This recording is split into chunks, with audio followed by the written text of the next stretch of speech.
আসসালামু আলাইকুম। এই পর্বে আমরা খুবই ছোট্ট একটা জিনিস নিয়ে আলোচনা করব, সেটা হচ্ছে বিক্রিয়ার হার। বিক্রিয়ার হার জিনিসটা হচ্ছে যে একক সময়ে বিক্রিয়কের ঘনমাত্রা কতটুকু কমে যায় অথবা একক সময়ে উৎপাদের ঘনমাত্রা কতটুকু বেড়ে যায় এইটার পরিমাণ। একটা বিক্রিয়া যখন শুরু হয় তখন বিক্রিয়কের ঘনমাত্রা থাকে হচ্ছে সর্বোচ্চ, আর একটা বিক্রিয়া যখন আমরা শুরু করব তখন উৎপাদের ঘনমাত্রা থাকবে হচ্ছে সর্বনিম্ন। সময় যত আগাবে বিক্রিয়কের পরিমাণ তত কমবে এবং উৎপাদের পরিমাণ আস্তে আস্তে বাড়তে থাকে। তো একটা নির্দিষ্ট সময়ে বা একক সময়ে আমাদের বিক্রিয়কের ঘনমাত্রা কতটুকু কমে যাচ্ছে অথবা উৎপাদের ঘনমাত্রা কতটুকু বেড়ে যাচ্ছে, এই পরিমাণটাকে আমরা বলি হচ্ছে বিক্রিয়ার হার। তো এখন একটু খেয়াল করো, ধরে নাও যে এ একটা বিক্রিয়ক, এই বিক্রিয়ক বিক্রিয়া করে একটা সার্টেন টাইম পরে পি উৎপাদ তৈরি করে দিচ্ছে। টি সমান আমি তোমাকে বললাম হচ্ছে t1 সেকেন্ডে বিক্রিয়কের পরিমাণ হচ্ছে c1 এবং টি সমান তোমার t2 সেকেন্ডে বিক্রিয়কের ঘনমাত্রা বা পরিমাণ আমি তোমাকে বললাম হচ্ছে c2। এটা হচ্ছে বিক্রিয়কের ইনিশিয়াল ঘনমাত্রা, আর একটা নির্দিষ্ট সময় পরে ঘনমাত্রা হচ্ছে c2। এবার আমি যদি বলি যে কতটুকু সময়ের পরিবর্তন হয়েছে সেটাকে প্রকাশ করলাম হলো ডেল টি সমান বের হবে হচ্ছে t2 বিয়োগ হচ্ছে t1, আর ঘনমাত্রার পরিবর্তন কতটুকু হয়েছে সেটা হবে হচ্ছে ডেল সি সমান বের হবে হচ্ছে c1 মাইনাস c2। তো বিক্রিয়ার হার জিনিসটা কি? একক সময়ে বিক্রিয়কের ঘনমাত্রা কতটুকু কমে যাচ্ছে এই পরিমাণটাকে আমরা বলবো হচ্ছে বিক্রিয়ার হার। তো এখানে আমরা দেখতে পাচ্ছি ডেল টি সময়ে বিক্রিয়কের ঘনমাত্রা পরিবর্তন হয়েছে হচ্ছে ডেল সি, তাহলে একক সময়ে বিক্রিয়কের ঘনমাত্রা পরিবর্তন হবে হচ্ছে del C divided by del T. যদি আমরা ক্ষুদ্র পরিবর্তন নিয়ে আলোচনা করি তখন এই ডেল শব্দটা বা ডেল চিহ্নটা এটা ডি তে কনভার্ট হয়ে যাবে, উপরে যাবে হচ্ছে ডিসি ডিভাইডেড, নিচে থাকবে হচ্ছে ডি টি। যদি আমরা বিক্রিয়ার হারকে বিক্রিয়কের সাপেক্ষে প্রকাশ করি তখন এই বিক্রিয়ার হারের সামনে হচ্ছে মাইনাস দিব, আর যদি উৎপাদের সাপেক্ষে প্রকাশ করি তখন এই উৎপাদের ক্ষেত্রে ওই জিনিসটার সামনে হচ্ছে প্লাস দিব। যেমন D C divided by DT, এর সামনে যদি আমরা মাইনাস লিখি তাহলে আমরা বুঝবো হচ্ছে এটা বিক্রিয়কের সাপেক্ষে লেখা হয়েছে, আর যদি কখনো ডিসি ডিভাইডেড বাই ডিটি এর সামনে একটা প্লাস চিহ্ন দেওয়া হয় তাহলে আমরা বুঝবো বিক্রিয়ার হারটা এবার হচ্ছে উৎপাদের সাপেক্ষে লেখা হয়েছে।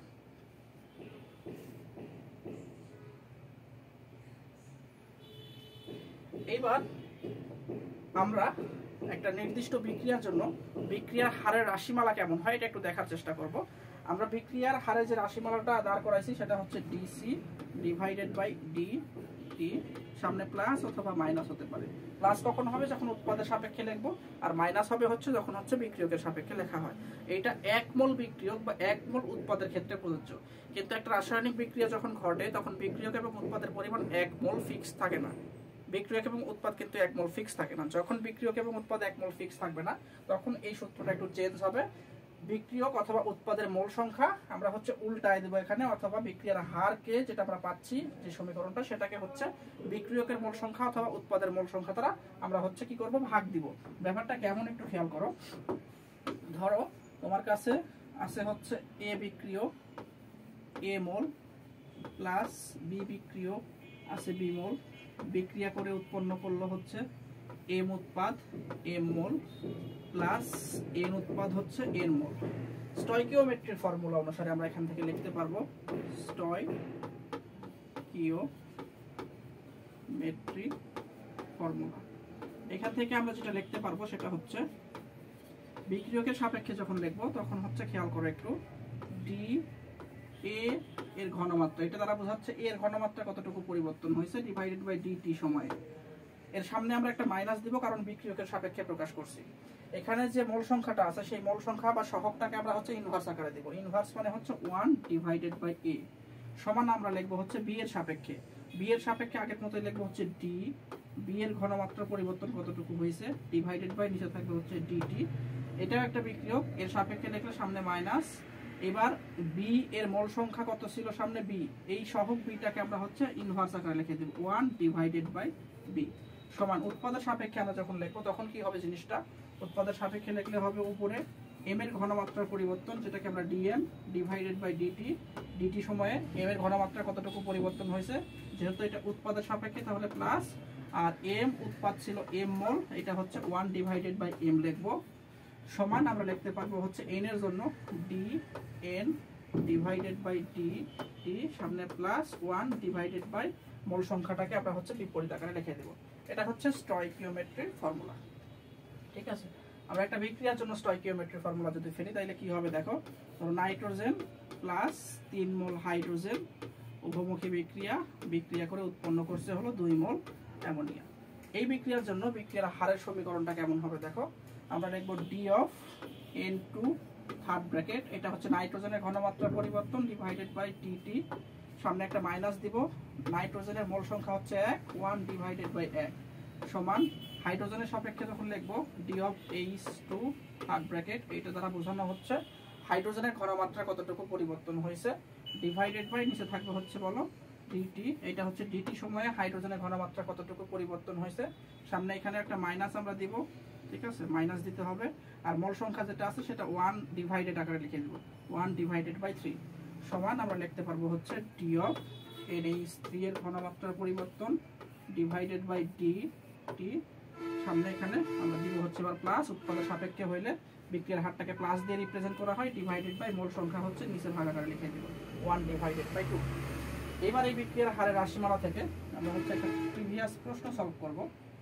সেই প্রশ্নটা হচ্ছে এরকম দেখো, বলা হচ্ছে যে N2O5 বিক্রিয়া করে 4 মোল নাইট্রোজেন ডাইঅক্সাইড এবং 1 মোল অক্সিজেন উৎপন্ন করছে, তো নাইট্রোজেন ডাইঅক্সাইড উৎপাদনের হার কত। প্রথমে আমরা হচ্ছে এই বিক্রিয়ার জন্য বিক্রিয়ার হারের রাশিমালাটা লিখে নিব, D of N2O5 divided by T, এখানে মোল সংখ্যা 2 ছিল, 1 ডিভাইডেড বাই 2 সামনে একটা মাইনাস সমান NO2 এর ক্ষেত্রে হবে হচ্ছে 1 ডিভাইডেড বাই 4 সামনে plus d of NO2 divided by dt সমান আমরা লিখব হচ্ছে d of O2 divided by dt, সামনে এখানে আমরা একটা প্লাস দিব দিয়ে 1 ডিভাইডেড বাই 1 লিখব। এইবার আমাদের হচ্ছে কাজ হচ্ছে যে তোমার হচ্ছে প্রথম যে আমাদের সমাধানটা করতে হবে, সেই সমাধানে হচ্ছে NO2 এর সাথে আমরা N2O5 এর একটা সম্পর্ক লিখব, আর দ্বিতীয় সমাধানে আমরা এই N2O5 এর সাথে অক্সিজেনের যে সমীকরণটা পাইছি সেটা সমীকরণটা আমরা বসাই দিব। এখানে NO2O5 এর বিক্রিয়ার হার এটাকে কিভাবে প্রকাশ করব, D of N2O5 third bracket divided by D T, এইটুকুর মান হচ্ছে হলো 2। তো আমরা প্রশ্ন 1 এর সমাধান যখন করব তখন আমরা হচ্ছে যে এইটুকু অংশ নিয়ে কাজ করব, এইটুকু অংশ নিয়ে কাজ করলে তোমরা দেখতে পাবা যে -1 ডিভাইডেড বাই 2 N2O5 এর বিক্রিয়ার হার আমাদের বলা আছে কত দেখো তো, 1 ডিভাইডেড বাই 2, এইটুকুর পরিমাণটা দেওয়া আছে আমাদের কাছে হচ্ছে 2 সমান প্লাস 1 ডিভাইডেড